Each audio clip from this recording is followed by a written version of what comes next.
To install the app on your Android device, start by visiting the Google Play Store and searching for X Matters.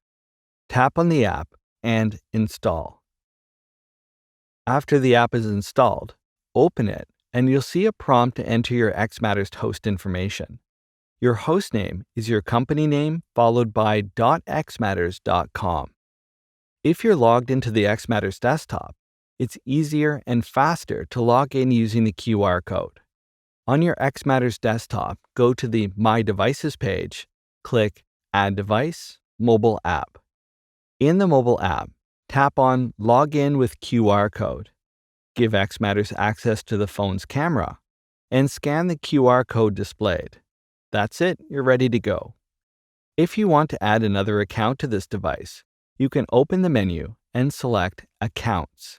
You can only be logged into one account at a time, but you can toggle between multiple accounts on a single device.